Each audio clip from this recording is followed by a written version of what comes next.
Bourdin.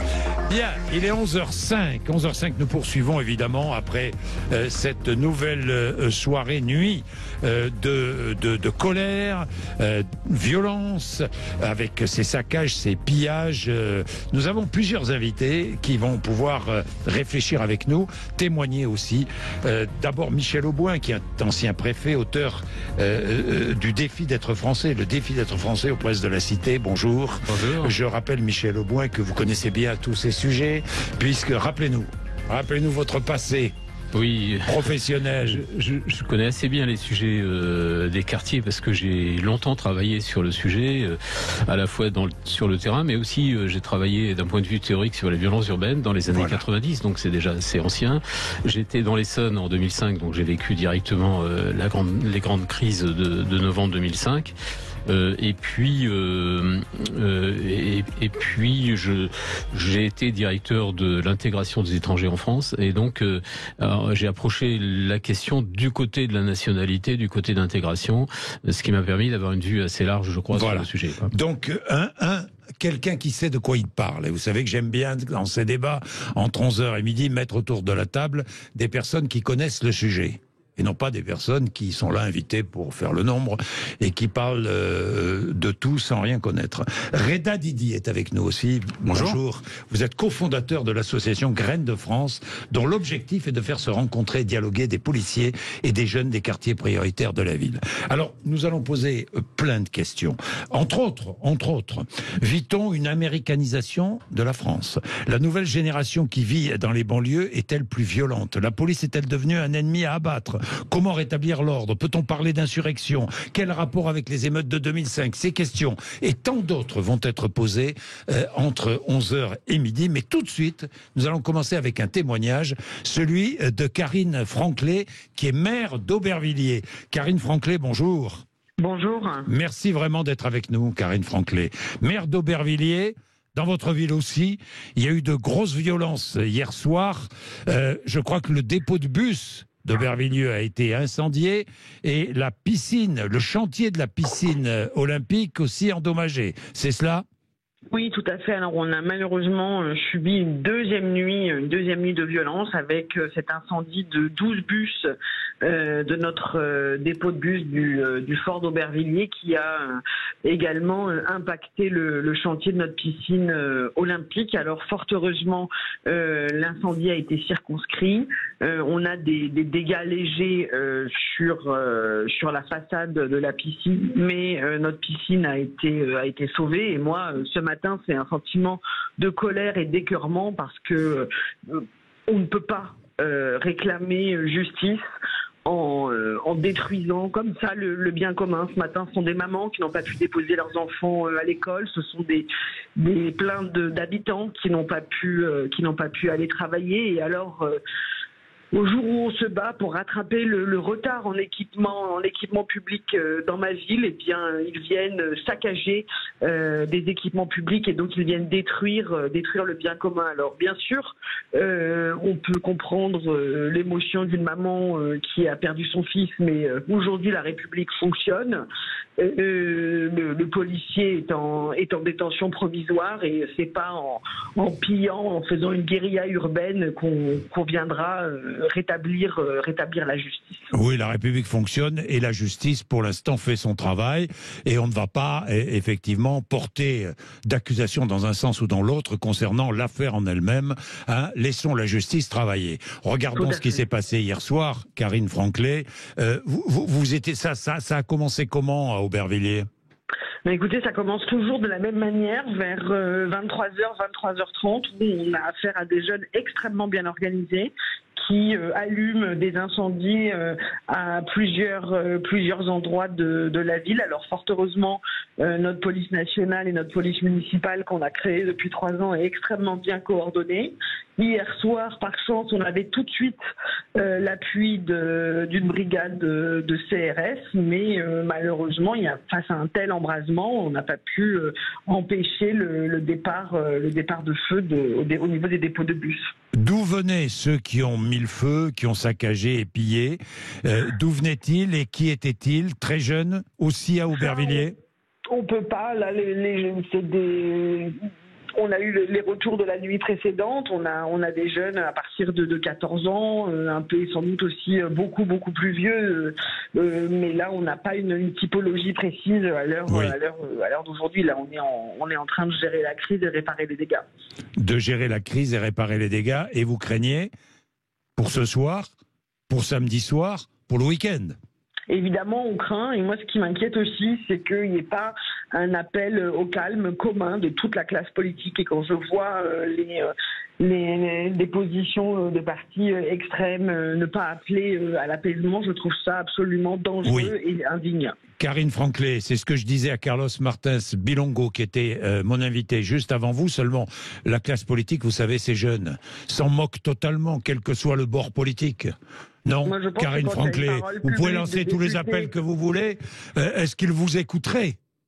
Non. Moi, je pense qu'il faut faire un front commun et vraiment faire aussi expliquer, alors pas au moment de la guérilla, parce que quand c'est enflammé, oui. Mais là, dans la journée, expliquer, voilà, qu'on s'attaque au bien commun, et que quand ils détruisent une école, c'est leurs frères et sœurs qu'ils détruisent, l'outil de travail de leurs parents. Il faut vraiment les appeler à la raison. Bien, merci beaucoup Karine Franklé, merci beaucoup. Je me tourne vers vous, Michel Auboin. Vous écrivez « Nous ne vivons pas la même colère qu'en 2005 ». Et aujourd'hui, je ne veux pas parler d'insurrection. Pourquoi ? Parce qu'une insurrection, c'est un phénomène qui est organisé et qui a un but politique. Or là, les émeutes, comme celle de 2005 d'ailleurs, elles n'ont pas d'objet politique. Elles ont été déclenchées par une émotion partagée, mais elles n'ont aucun objet politique. Et pas d'objet politique, pas d'objet religieux, pas d'objet racial? Non, ça c'est clair. Non. Il n'y a pas de. En fait, le seul dénominateur commun à tous ces jeunes, c'est la police est notre ennemi. Et derrière la police, on n'aime pas la France et donc tout ce qui représente, on dit les institutions, mais enfin tout ce qui représente en gros la France dans leur esprit. La France, c'est une mairie, c'est une école, voilà. c'est un drapeau, c'est même la future piscine des Jeux Olympiques. Donc ça peut être tout. C'est un bus. Voilà. Et puis après, il y a, comme toujours d'ailleurs, l'occasion qui fait le larron, c'est-à-dire, après tout, pourquoi pas piller le magasin de proximité, puis après celui de plus loin, puis d'aller, etc. Donc, tous ces phénomènes se conjuguent, mais on n'est pas dans une situation d'organisation insurrectionnelle. C'est pour ça d'ailleurs, je pense que les discours politiques n'ont pas beaucoup d'effet sur le phénomène. Oui, ça je vous rejoins. Je pense que les politiques ne sont pas écoutés, tout le monde s'en moque, et ces jeunes d'ailleurs n'écoutent pas, ne regardent pas la télé, ils ne regardent que TikTok ou ils utilisent Snapchat, donc les télévisions, les chaînes en continu, les responsables politiques, tout ça, peu importe pour eux. Vous avez le même sentiment, Reda Didi? Le même sentiment sur la situation, l'analyse? Oui, ce que vient de dire Michel Auboin. Alors, moi je pense qu'il y a pas mal de facteurs qui expliquent la situation dans laquelle on est. D'abord, on est à une période où on est en été. On est à un moment où la scolarité est terminée. C'est-à-dire que depuis le 15 juin, en fait, ces jeunes de 10 à 17 ans, c'est la tranche d'âge qui est touchée là, ne sont plus à l'école. Que le brevet est terminé, le bac est terminé, et donc c'est un moment où on se retrouve, où on mutualise, où on coalise. C'est des jeunes de 10 à 17 ans. Moi, j'ai fait beaucoup d'éducation populaire, j'ai été éducateur spécialisé. Il y avait des jeunes dans la rue de 11-12 ans. Voilà, c'est ça. Donc entre 10 et 17 ans. 10 et 17 ans. Cette tranche d'âge-là, son rôle, c'est quand même d'aller tester le cadre qu'on met en face d'elle. Et donc il y a eu ce drame malheureux, Naël, qui ensuite s'est enflammé beaucoup plus vite qu'en 2005, je pense, par le biais des réseaux sociaux. Et donc, il y a eu une forme de mimétisme et d'envie de faire un peu comme dans les autres quartiers, et une forme de concours de quartier sur celui qui allait finalement le plus réagir à cette action, sans réflexion aucune, avec en effet des voyous de circonstance qui ont pillé des magasins. Des voyous de circonstance, des pillages de circonstances, qui en ont profité. Et voilà, qui ont utilisé à un moment, à un moment T. Mais tout ça vient nous interroger, nous, en tant qu'adultes et en tant qu'encadrants. C'est-à-dire, qu'est-ce qu'il a manqué pour que ce type de choses puisse se révéler et puisse finalement se propager à une vitesse aussi rapide? Quels sont les adultes qui ne sont pas présents? Quels sont les systèmes d'écoute, de prise de la température dans ces territoires-là qu'on n'a plus, qui auraient pu nous alerter sur la situation globale? Et c'est là-dessus qu'il faut, à mon avis, s'interroger. Mais en demandant tout de suite, là, maintenant, et je rejoins totalement ce que disait la mairesse d'Aubervilliers avant, de cesser immédiatement ce qui se passe, et qu'il y a un appel à un front commun de la part des politiques, je ne sais pas s'ils sont au double tas, mais en tout cas de la part de tous les adultes de ce pays, politiques, des parents, des institutions, des éducateurs spécialisés, des associations, des sportifs de haut niveau qui aussi ont pu se considérer. Voilà, il faut vraiment qu'on tire tous dans le même sens là. Qui ferait mieux de réagir aussi maintenant. Ils ont réagi après la mort de Naël, très bien, mais aujourd'hui, c'est à eux de réagir aussi. Avant une phase de réflexion et de reconstruction des systèmes qui vont nous permettre d'éviter ce genre de choses à l'avenir. Bien, nous allons prendre, il faut que j'observe une petite page de pub, il est 11h15, nous allons prendre Michel, qui est un de nos auditeurs, qui voudrait réagir. Vous faites comme Michel, 0826 300 300, vous appelez, vous intervenez, et nous poursuivons notre débat. C'est passionnant, parce que nous avons plein de questions à poser. 11h16 à tout de suite. Bien, un débat autour de ce qui s'est passé encore hier soir, et de ce qui risque de se passer ces prochains jours. Nous allons évidemment poser toutes les questions que vous souhaitez qu'on pose.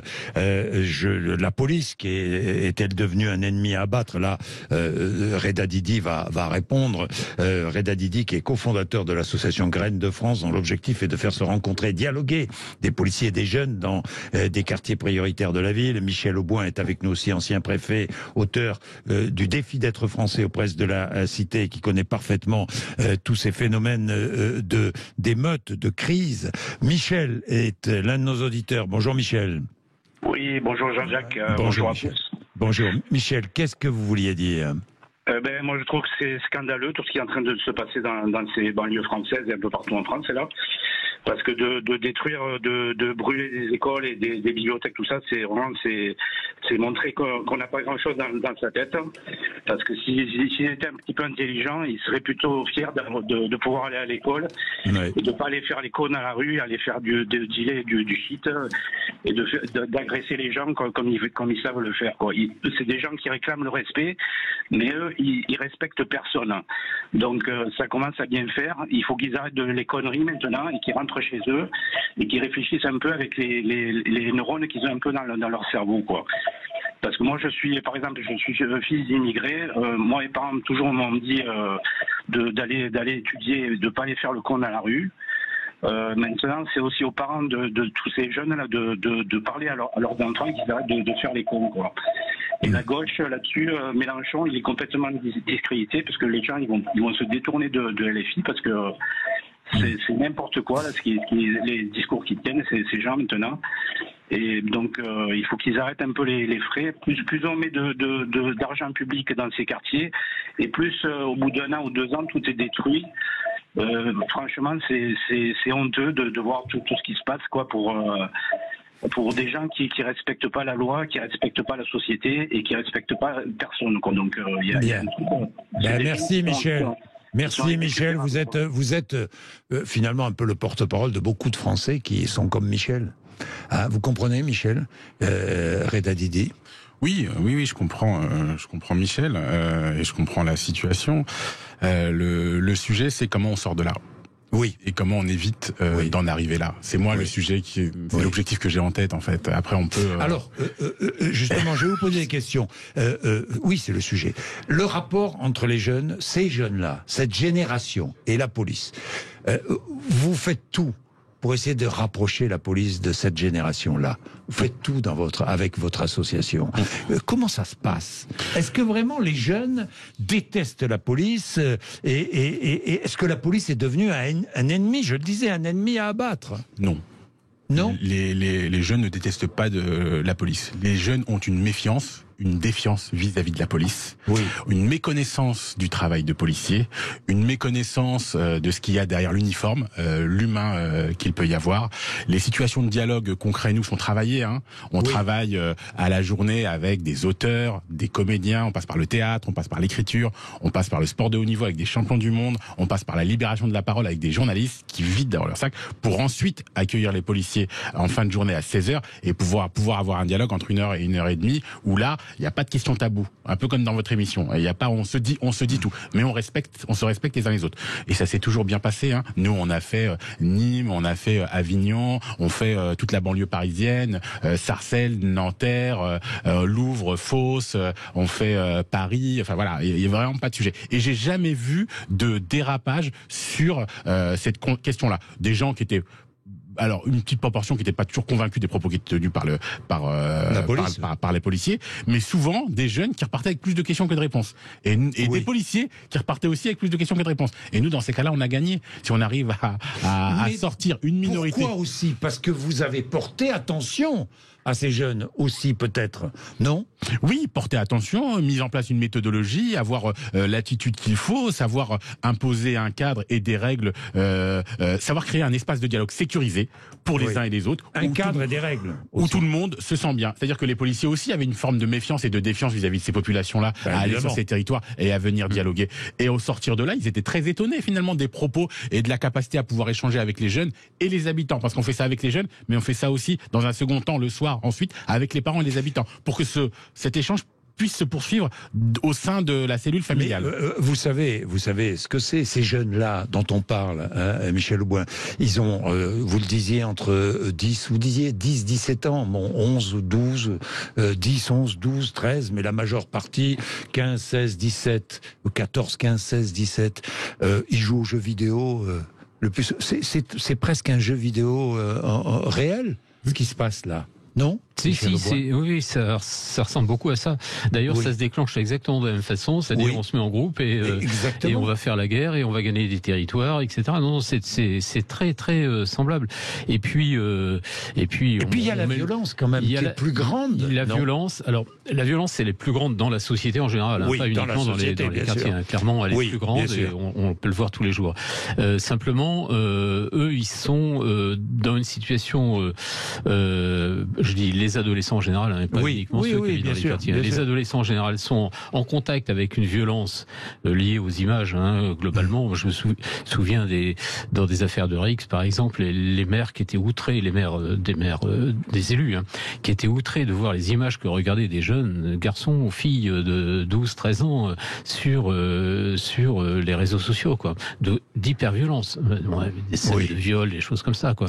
Et donc, ces images qui sont disponibles pour des esprits qui sont encore un peu immatures, ça fait des dégâts considérables. Donc cette violence-là, elle existe. Et surtout, le sentiment que tout n'est pas vraiment vrai, quoi. Enfin, je veux dire, arriver à leur dire, vous êtes dans un monde concret, vous brûlez un bâtiment, il coûte tant, ça sert à ça, etc. C'est un pas qui est considérable pour beaucoup de ces jeunes, quoi. Hein. C'est pour ça que moi j'entends les élus, c'est bien, il faut le dire, etc. Mais je pense qu'il faut pas essayer de s'adresser aux jeunes. Je pense qu'il faut s'adresser aujourd'hui aux parents, aux éducateurs, à ceux qui sont autour d'eux. Il faut des médiateurs et aux adultes qui sont dans les quartiers. Le temps des adultes est venu, là. Ouais, le temps des adultes est venu. Et le temps des adultes est revenu.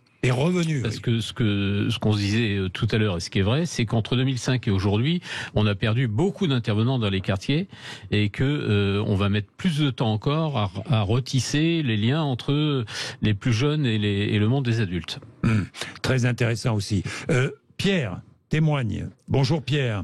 Oui, bonjour Monsieur Bourdin. Ça va, bonjour, Pierre? Bonjour invités, merci de m'accueillir. Oui, ça va. Vous avez connu les jeunes de quartier d'un côté et les policiers de l'autre, Pierre, je sais. Oui, c'est quelque chose que je connais très bien. J'ai grandi, moi, à ce qu'on appelait à l'époque la ZUP Nord, à Nîmes, la ZUP Sud, qu'on appelle aujourd'hui Val-de-Gour, Piste-Vin. à l'époque déjà, moi-même étant jeune, je voyais déjà de génération en génération une évolution qui était alarmante. Et je vous parle de ça il y a une trentaine d'années. Oui. Et c'était alarmant déjà de génération en génération. Oui. Donc première des choses à dire quand même, c'est que tous les responsables politiques sont les coupables déjà de cette situation dans les quartiers. Parce que on ne peut pas faire croire qu'on ignore, qu'on ne sait pas ce qui s'y passe depuis des décennies. Et on a laissé dépérir. On a laissé. Moi, j'ai pensé souvent, j'avais des solutions souvent que j'ai mises en avant. Aujourd'hui, je peux le dire, ça ne marcherait plus. Aujourd'hui, c'est quelque chose qu'il faut irrécupérable. C'est totalement irrécupérable. Et les policiers qui m'entendent le savent très bien, parce que moi, je les connais bien, les policiers. J'en ai dans ma famille, dans la municipale, j'en ai des amis dans la nationale, dans la gendarmerie, dans la famille, et je connais très très bien le mode de fonctionnement. Et je peux le témoigner avec certitude. Il y a un racisme systémique dans la police, systémique. Et de plus, il y a des méthodes de faux témoignages, de faux soutiens, de faux pour accabler des jeunes, leur dire tiens, lui, je vais lui coller un outrage. Et il se retrouve devant le tribunal. Et comme il est insolvable, c'est la municipalité qui paye l'amende, donc avec vos impôts.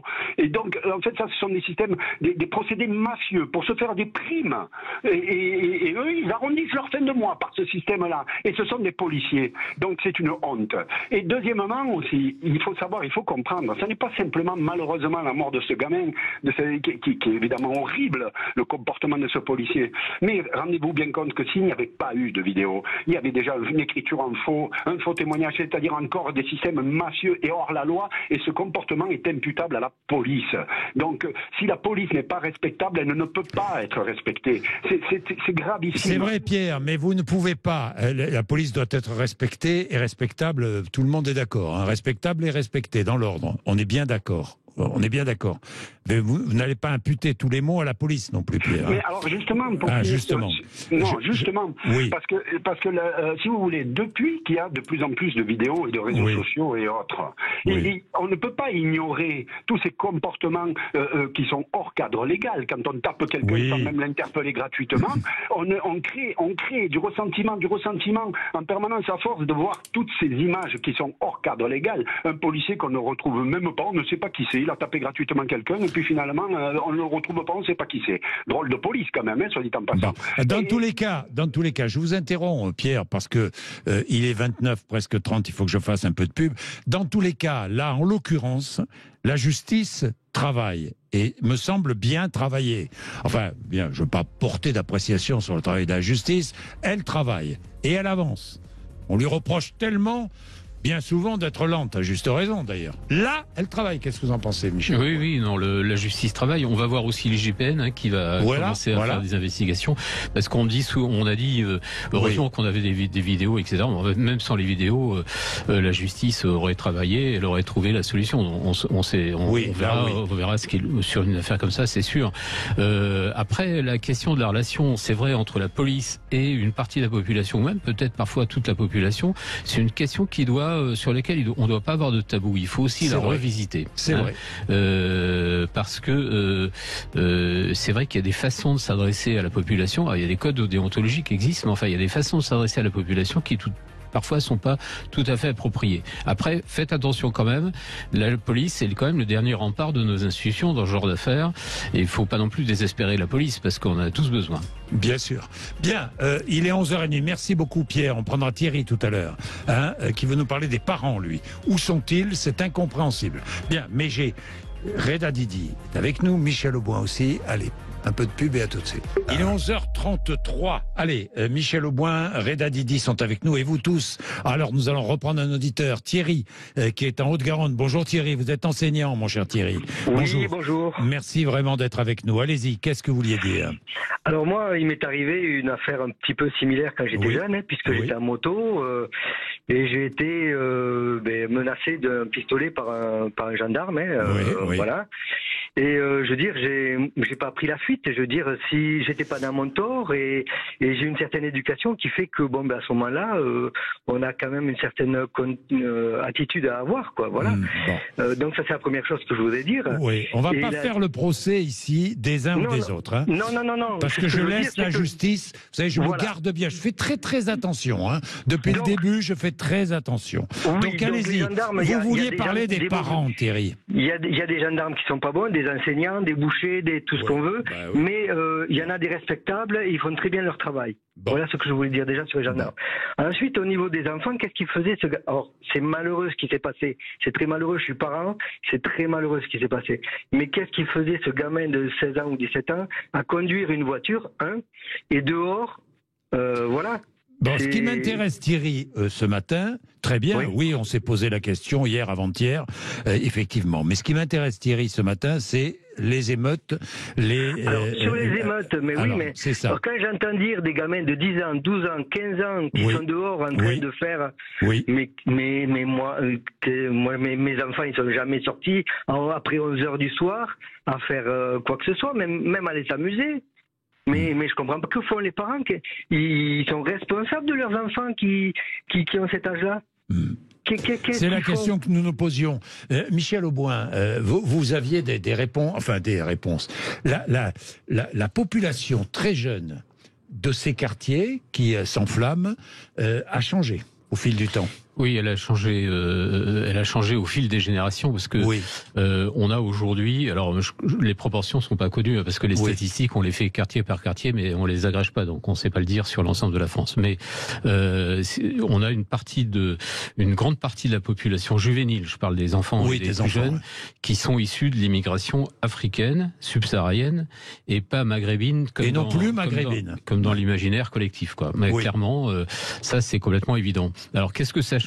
C'est les formes d'éducation qui changent, puisque on a des fratries plus nombreuses, des enfants nombreux et un mode d'éducation qui privilégie beaucoup la mère, avec des pères assez absents en matière éducative, il faut bien le dire, quand ils sont pas absents tout court d'ailleurs, et des mères qui elles-mêmes sont en prise avec des difficultés quotidienne et économique considérable. Alors moi, ce que je vois beaucoup, par exemple, c'est dans les banlieues où je gravite, c'est des femmes qui sont femmes de ménage, qui tous les matins partent à 5 heures du matin pour aller travailler, qui laissent les enfants un peu livrés à eux-mêmes ou aux mains des aînés. Et ça fait quand même beaucoup de garçons, parce que c'est surtout des garçons dont on parle. Hein. Dans cette affaire, on parle que des garçons d'ailleurs. On voit très peu de filles dans les émeutes. Très peu de filles. On en a vu quelques-unes, mais très peu. Et donc ces garçons qui vivent à l'extérieur. Et ça n'a rien d'étonnant, puisque en fait c'est comme ça qu'ils auraient été élevés s'ils étaient restés au Mali. Et quand il fait bon, comme en ce moment, il fait chaud, ils vivent plus à l'extérieur encore. Ouais, c'est sûr. Et en passant hier devant une école et en parlant aux responsables, ils me disent, effectivement, comme les collèges ont fermé depuis 15 jours, qu'est-ce qu'ils font? Ils s'agglutinent à la porte de l'école primaire. Hein, parce il y en a un qui vient attendre son petit frère, par exemple, et donc ils sont des dizaines et dizaines agglutinés sans rien savoir quoi faire d'autre, hein, clairement, à la porte de l'école. Et ça, c'est le ferment d'une réactivité collective. S'il se passe rien, il se passe rien, mais s'il se passe un fait particulier, aussitôt tout s'enflamme, quoi. Et il n'y a pas d'encadrant, il n'y a pas d'adultes qui sont là pour prendre le relais. Reda Didi, vous êtes d'accord? Vous intervenez dans les collèges, hein? Oui, nous on intervient dans les collèges. Alors, j'allais dire, cette analyse est très juste. Je me demandais si elle concernait pas l'Île-de-France et un peu plus largement. Oui. Parce qu'on a après d'autres territoires, Lyon, Marseille, Nîmes, Pisevin, Val-de-Bourg, sur lesquels on allait aller. Où l'immigration et les habitants de ces territoires-là est un peu différente et a peut-être un petit peu stagné d'ailleurs. On a eu peut-être un peu moins de turnover et peut-être un peu moins de retour dû peut-être à la puissance économique qu'a la région Île-de-France. On remarque aussi que, et il ne faut pas qu'on tombe dans la caricature, nous quand on donne la parole aux habitants des quartiers populaires, ce qui nous remonte d'abord, c'est un besoin d'avoir plus de police. Plus de police de proximité, besoin d'avoir plus de police de proximité avec lequel on peut dialoguer, une police sur lequel il faut se re-questionner. Peut-être qu'il faut expérimenter des choses, qu'on a pu voir à droite, à gauche, mais plus de police et un besoin d'aussi d'avoir un territoire, j'allais dire comme le reste du territoire français, quoi, avec les mêmes services publics, la même sécurité, la même possibilité de vivre convenablement. Et ça remonte régulièrement quand on donne la parole aux adultes, notamment. Alors maintenant, que faire ? À 13h, le président de la République va présider une deuxième cellule de crise interministérielle. Il y a, et c'est un appel de certains responsables politiques à droite, il y a la demande de l'état d'urgence. L'état d'urgence, ça veut dire quoi, Félix Mathieu ? L'état d'urgence, c'est une mesure exceptionnelle qui permet de restreindre certaines libertés, d'accorder des pouvoirs exceptionnels au pouvoir exécutif. Il a été créé par une loi de 1955 en réaction à l'époque aux événements d'Algérie. Il est plus vieux en fait donc que la Ve République. L'état d'urgence, il peut être déclenché en cas de péril imminent, d'atteinte grave à l'ordre public ou en cas de calamité publique. Alors quand il est déclenché par décret pris en Conseil des ministres avec signature du président de la République, cet état d'urgence court sur 12 jours renouvelable par un vote du Parlement. Il permet par exemple de restreindre la liberté de circulation, d'interdire des rassemblements, des manifestations, d'instaurer un couvre-feu, d'instaurer un périmètre de sécurité autour de certains lieux publics. Il autorise des perquisitions exceptionnelles sans passer par la justice ou même des assignations à résidence de certaines personnes. L'état d'urgence a été déclenché à 6 reprises lors de la guerre d'Algérie ou lors des émeutes de 2005 ou après les attentats de 2015, à 7 reprises, même si on comptabilise l'état d'urgence sanitaire créé avec le Covid en 2020. Est-ce qu'il faut déclencher l'état d'urgence, monsieur le préfet ? Il faut y réfléchir. Ce qui est sûr, c'est que c'est les outils juridiques dont on dispose et dont on pourrait disposer, quoi.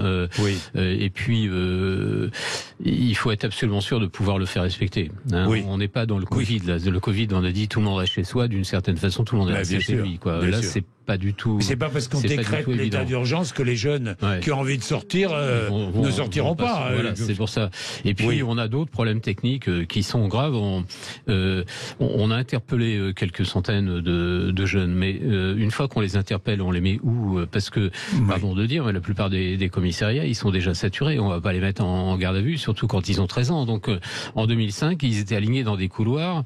Objectivement, ça posait des problèmes insurmontables et ça va en poser encore plus aujourd'hui. Donc même ça, le simple fait de ne pas avoir les locaux qui permettent de conserver des jeunes qui seraient attrapés pour passer la nuit au poste, comme on disait avant, même ça, on ne sait pas le faire aujourd'hui. Oui, état d'urgence, Reda Didi. Vous pensez qu'il est temps de décréter l'état d'urgence ou pas ? Ou est-ce que ce serait un signe de... Pas de panique, mais est-ce que ce serait un signe de panique ou un signe de fermeté ? Nous, c'est pas notre rôle de penser ça. Non. Mais ce que je voudrais dire, c'est que il faut que là les émeutes cessent. Oui. Le message est passé. Vous l'avez très bien dit. Ce cas a été pris en charge de façon tout à fait convenable par le politique et par la justice. La justice est passée ou va passer. Oui. La justice va passer. Elle fait son travail. Il faut qu'elle fasse son chemin. Elle poursuit son travail. Il faut que les uns les autres, on appelle au calme. Il faut qu'on arrive les uns les autres à retrouver raison, à éviter que ceci ne déborde. En fait, la question avec l'état d'urgence ou d'autres dispositions de cet ordre-là, je me dis que si ça marche pas, qu'est-ce qu'on fait derrière ? Oui. C'est là la grosse difficulté pour moi. Et il me semble qu'il faut essayer d'autres voies, mais de toute façon, il va falloir avoir une multitude de réponses. Et pas une seule réponse ne suffira sur ce cas-là. Mais bien sûr. 11h42, nous allons encore prendre des auditeurs. Vous êtes très nombreux. 0826 300 300. Chantal qui est à Brive, Justine qui est à Troyes et qui ont envie d'intervenir. À tout de suite.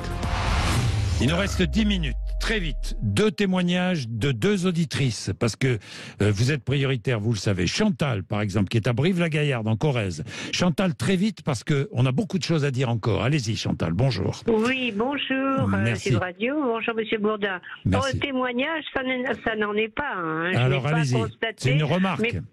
C'est une remarque, oui, j'entends beaucoup de choses se dire, mais ça tourne en rond. Et moi, j'aurais éventuellement une solution. Je pense que ce serait une bonne chose de faire appel à l'armée. Il faut leur faire peur à ces jeunes.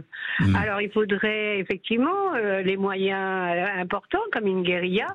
et puis peut-être les pompiers, lanceurs d'eau, une guérilla, etc. Surtout pas de victimes, hein, Chantal. Non, mais il faut leur faire peur, le temps que carrément ils vont avoir peur. Bon, l'armée, Michel Auboin, attendez Chantal, c'est une solution l'armée? Non, c'est totalement inopérant, enfin, ça a été étudié.